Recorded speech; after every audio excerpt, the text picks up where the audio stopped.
Quand j'ai regardé la répartition de l'effort budgétaire global par collectivité en 2011, je me rends compte que sur les 11 collectivités de l'outre-mer, que l'effort par habitant pour Saint-Martin est de 688 euros par tête d'habitant, alors que pour la Guadeloupe, c'est 5318, pour la Guyane, c'est 6000 et quelques. Enfin, de toute façon, il n'y a pas de...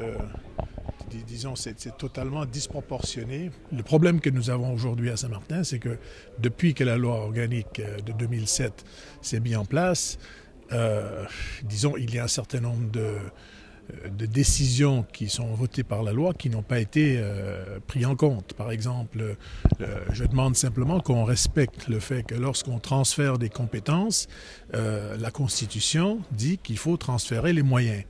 Alors, ce n'est pas le cas de Saint-Martin. Il y a des ressources, il y a des revenus, par exemple, de l'ancienne commune qui n'ont pas été respectés, qui n'ont pas été transférés à la collectivité, ce qui cause toujours un certain nombre de problèmes au niveau de la trésorerie et des problèmes budgétaires. Saint-Martin, par exemple, souhaite retrouver un juste part, c'est-à-dire c'est pas normal que les collectivités, même ceux qui ont les compétences en matière de fiscalité et d'impôts, les dotations, enfin l'effort national qui est fait pour eux est 5 à 20 fois plus grande que ce qui est fait pour Saint-Martin.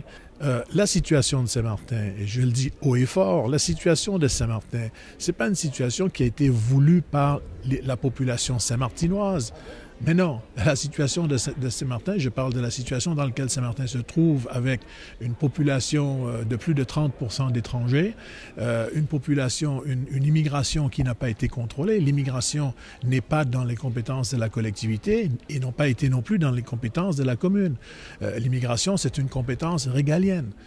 L'État n'a pas, les différents gouvernements, surtout, je le dis haut et fort, les gouvernements socialistes de l'époque, quand ils ont décidé, par exemple, en 1992, de régulariser plusieurs milliers d'étrangers et en plus leur accorder le rapprochement familial, mais le résultat de cela, ça a été qu'on est obligé, par exemple, on a vu la population est passée de 6 000 habitants en 1980 à officiellement 35 000 habitants aujourd'hui, beaucoup plus, je dirais, on est beaucoup plus près de 40 000.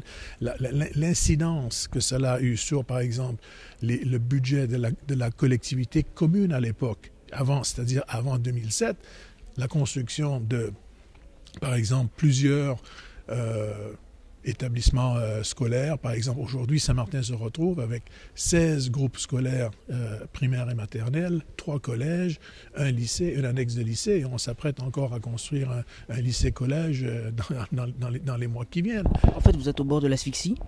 Mais on est au bord de l'asphyxie. Pourquoi? Parce que pendant X années, on nous a associés, on était intégrés dans la Guadeloupe. Alors, les chiffres de l'immigration, c'était les chiffres de l'immigration de la Guadeloupe. Saint-Martin n'étant qu'une commune de la Guadeloupe.